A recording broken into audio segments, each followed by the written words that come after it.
Hello, hello. Old Dad here. And SmackDown's starting now, and I'm anxious to see Carmelo Hayes versus Andrade versus Jacob Fatu. There's no way that match ain't great. My bet is Carmelo Hayes wins. I also think Jade Cargill's going to win. How is she going to win? I don't know. But really what I want to see in that match, Nia Jax become a good guy. Nia Jax needs to become a good guy. She's so much fun on social media and stuff like that. Could she just be a good guy? Yeah, you annihilate people. You beat people up. But you could be a good guy and do that. Old Dad'd be fine with that. Be a good guy. I don't know how Jade Cargill is going to win that, but I do believe that Jade Cargill is going to win that. Do I think she's going to win Money in the Bank? Honestly, don't know. I don't know. I mean, it normally is used to propel someone. So there's a good chance. Now, do I think Carmelo's going to win Money in the Bank? I'm thinking it's going to be LA Knight, Karrion Kross, maybe even Seth Rollins, because he's got this new gimmick thing. And sort of new gimmick thing. And he's got this new group. And that would propel the group. So I don't know, but I'm anxious to see it. All right, let's get to this.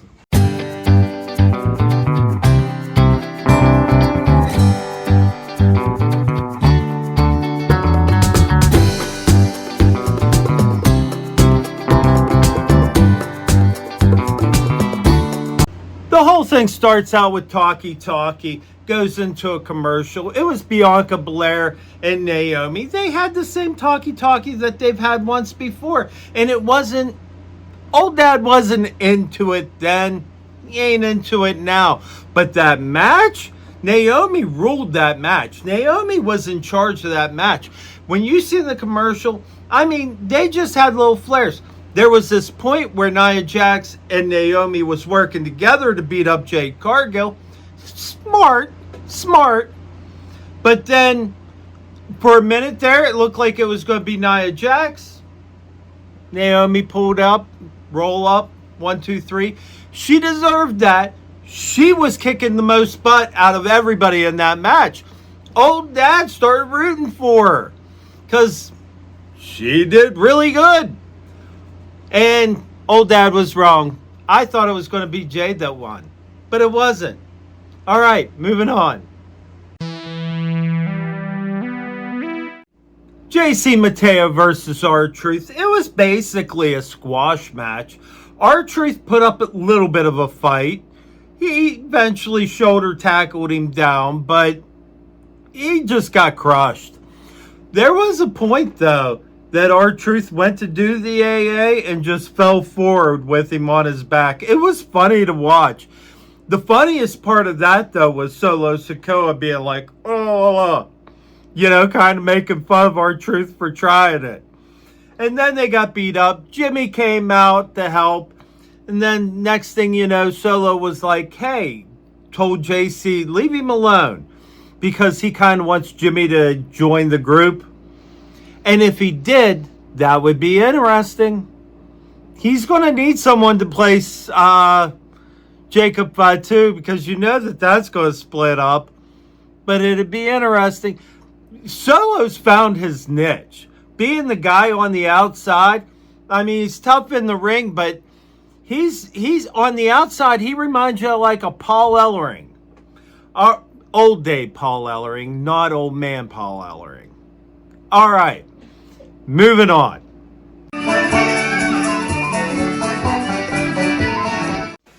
Street Profits come out. We're great. Then next thing you know, Fraxium, they come out.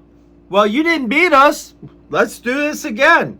And then next thing you know, Motor City Machine Guns was like, wait, they didn't beat us either. And then DIY comes out and they were like, you destroyed all our wrestling. You destroyed everything that we built. And this, that, the other. But what's his face? Johnny Gargano said about the Wyatts, and he says, we don't talk about the family. Ciampa did.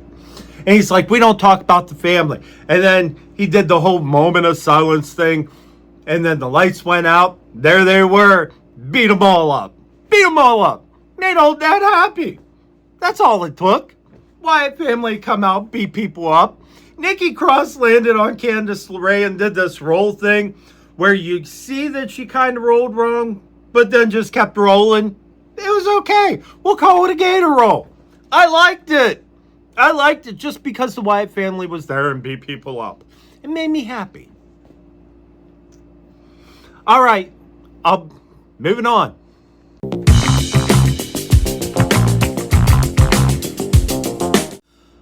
Los Garza finally won a match. That made me happy. I think that Berto is a future superstar. I think Angel Garza's a future star.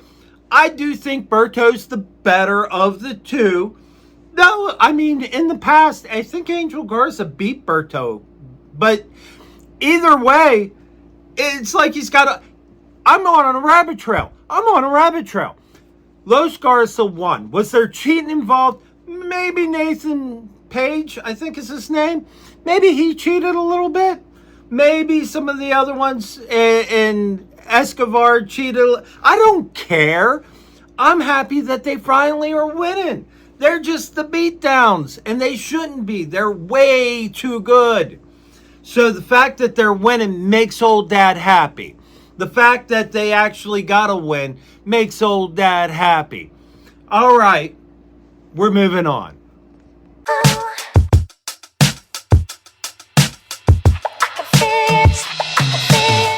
Alba Fire versus Zelina Vega. The match was okay. The match was decent. Code Red, Mexican Destroyer. Looks like it's devastating. I don't care who does it, how it happens. That move looks devastating. The best part of the match was Chelsea Green on the outside. You can take a poopy match and put Chelsea Green on the outside, and that match looked good. As far as Alba Fire, she's really good. It's sad that she's become a sidekick. And it's sad because that's normally their way out. And Alba Fire needs to just step out and be Alba Fire for a little while so that people can see why she made it to the dance in the first place. That's an old dad thought. Anyway, moving on.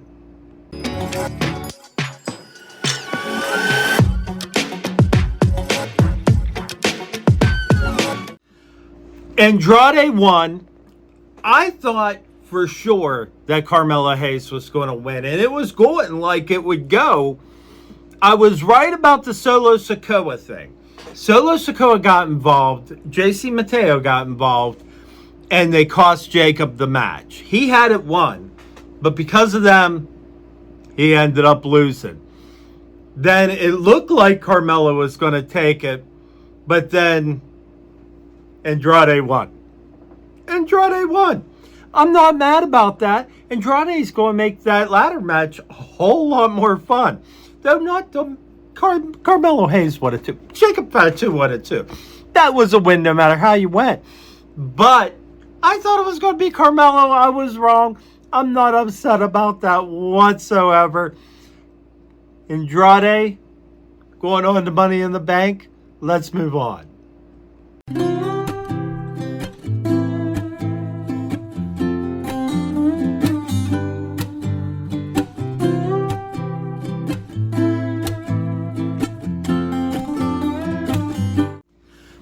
So it turned out to be a big talkie between Cody Rhodes, Jey Uso, John Cena, and Logan Paul. And that's what it was. It was a big talkie. But the big thing was Logan Paul. Logan Paul built himself up almost more than he built up John Cena.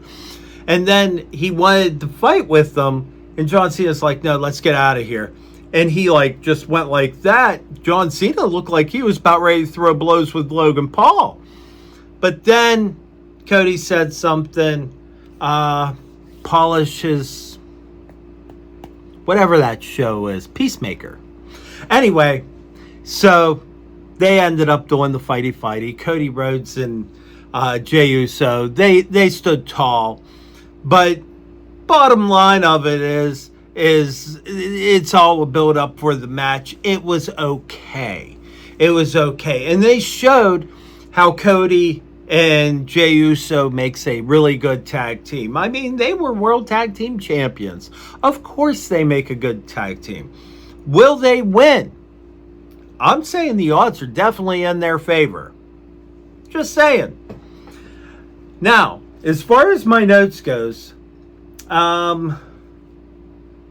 Naomi and Bianca Belair should stop with that story of their friends and stuff like that. Just leave it go. Leave it go. There's no reason for it. The part where she said she was in her house, her parents' house, that was like, you could possibly do something with that. You know? But just how that all... And I knew it wasn't going to end in a kick because those spikes on Bianca Belair's feet, they would have penetrated skin. You can't kick with something like that. Don't jump at Jade Cargill. I don't care who you are. Don't jump at Jade Cargill. She's going to catch you. Didn't we go over this like a week or so ago? A couple weeks ago? Don't jump at Jade Cargill. She'll catch you every time. Lagarza, they did that thing where they all like shook hands at the beginning of the match, and it looked like they was getting ready to thumb wrestle, all three of them. And then suddenly I think to myself, a three-way thumb wrestling match, that sounds like it would be fun. They should do that. I would be all about seeing it. And they have them little wrestling head figure thingies. They should definitely do that. Jacob Fatu's definitely becoming a good guy. I mean, you take away all the stuff that's happening with him and Solo. When him and Damian Priest stood face to face, they kind of acknowledged it right there that he is like past that threshold of he's a good guy. And Alba Fire, I would like to see her get a real shot at it. I don't know if she'd make it. She ain't the number one for me.